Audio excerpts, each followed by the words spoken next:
Hello दोस्तों, आज की इस वीडियो में लंगड़ा भिन्न यानी कंटिन्यूड फ्रैक्शन के एक टाइप के प्रश्न को मैं ट्रिक के माध्यम से सॉल्व करने का तरीका बताऊंगा।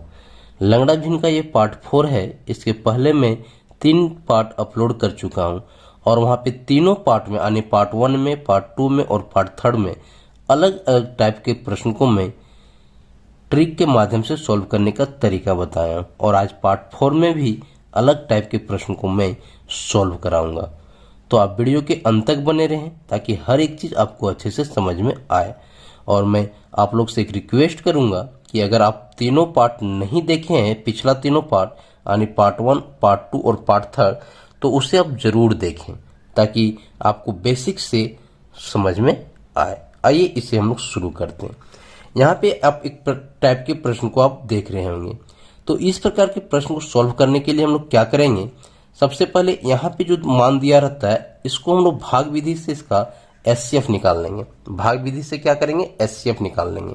तो यहाँ पे दिया हुआ 9/26, तो 9/26 लिखिए, 9 को 26 से भाग दे दीजिए। भाग विधि से इसका हम लोग एचसीएफ निकालेंगे, ठीक है।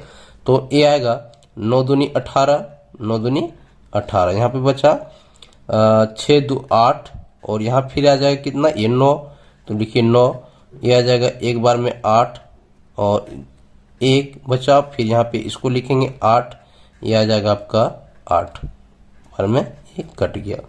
यानी यहाँ पे आया, इस वैल्यू को लेना है, अब यहाँ पे इधर नहीं लेना है, इसको लेना है, ठीक है।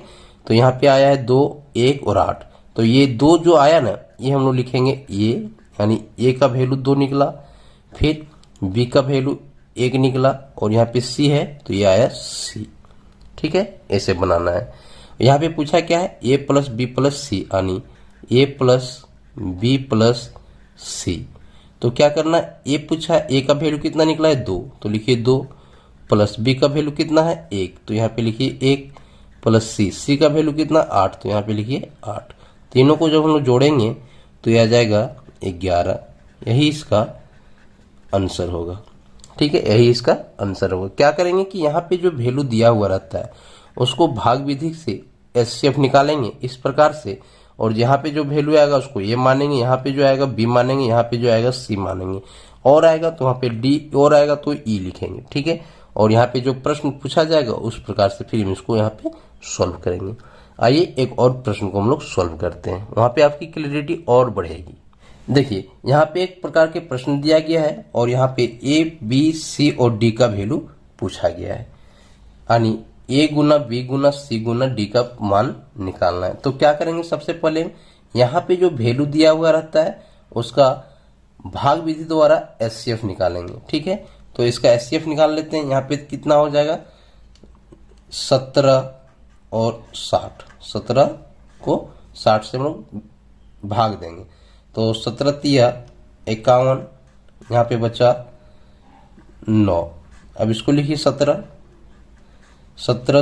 9 को जो भाग देंगे तो एक बार में आएगा, यह आ जाएगा 9, यहाँ पे बचेगा 8, फिर लिखिए 9, एक बार में 8, यहाँ बचा 1 और यहाँ पे आएगा 8, तो 1 को भाग देंगे तो 8 बार में ये कट गया।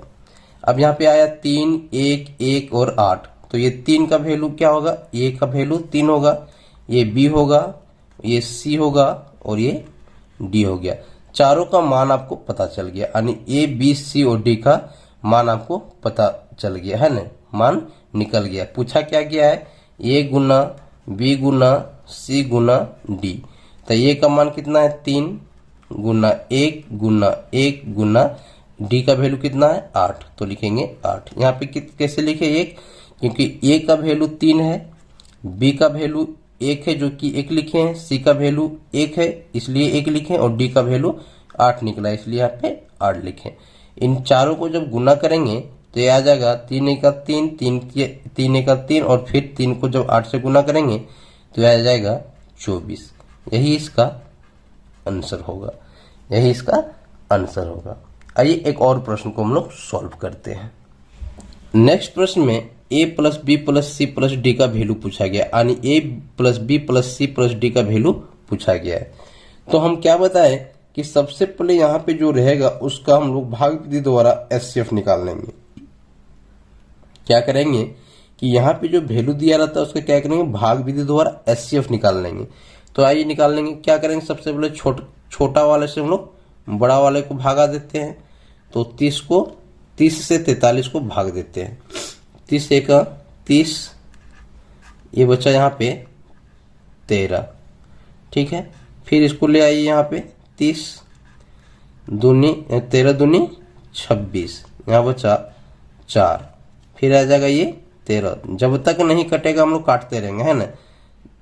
3 बार में आ जाएगा ये 12, यहाँ बचा 1, फिर यहाँ लिखेंगे 4 और ये 4 बार में आपका पूरी कट गया। ये जो वैल्यू निकला, ये निकला ए का वैल्यू, ये निकला बी का वैल्यू, ये निकला बी का वैल्यू, लेकिन कितना भी दिया गया है 2b, तो यहाँ पे लिखेंगे हम 2b का वैल्यू निकला है, ठीक है। ये जो निकला है वो इसका वैल्यू निकला है सी का, कितना है 3c, यानी 3c का वैल्यू निकला है। और ये निकला है आपका डी का वैल्यू, ठीक है, डी का वैल्यू। यहाँ पे ध्यान दीजिएगा, ये निकला 2 बराबर है 2b का, 2 बराबर है 2b का, तो यहाँ से 2 और यहाँ से 2 काट दीजिए, यहाँ पे कितना बचा 1, यानी b बराबर कितना हो जाएगा यहाँ पे 1, ठीक है। उसी प्रकार से यहाँ पे 3 जो है वो निकला है वैल्यू 3c का, तो यहाँ से यहाँ काटेंगे तो a क्या आएगा, यानी c बराबर होगा 1, c बराबर होगा 1, ठीक है। मान पूछा गया है a plus b plus c plus d का, तो ये बराबर कितना निकला है 1, यहाँ पे लिखिए 1, प्लस b बराबर कितना निकला है 1, तो यहाँ पे लिखिए 1, c बराबर कितना निकला है 1, तो यहाँ पे भी लिखिए 1, प्लस d बराबर कितना निकला है, d बराबर निकला है 4, तो यहाँ पे लिखिए 4। इन सभी को जोड़ देते हैं तो 1 और 1 2, 2 और 1 3, 3 और 4 7, यही 7 इसका आंसर होगा। तो दोस्तों मैं उम्मीद करता हूं कि मैंने यहाँ पे जो 4 प्रकार का प्रश्न को बताया, ये चारों प्रश्न आप लोगों को समझ में आ गया होगा। और हाँ, अगर मेरे चैनल में आप लोग पहली बार आए हैं तो मेरे चैनल को विजिट कीजिए, बहुत सारे वीडियो डाले गए हैं। अगर वीडियो पसंद आए तो मेरे चैनल को सब्सक्राइब करके मेरे साथ जुड़े रहिए। Thank you.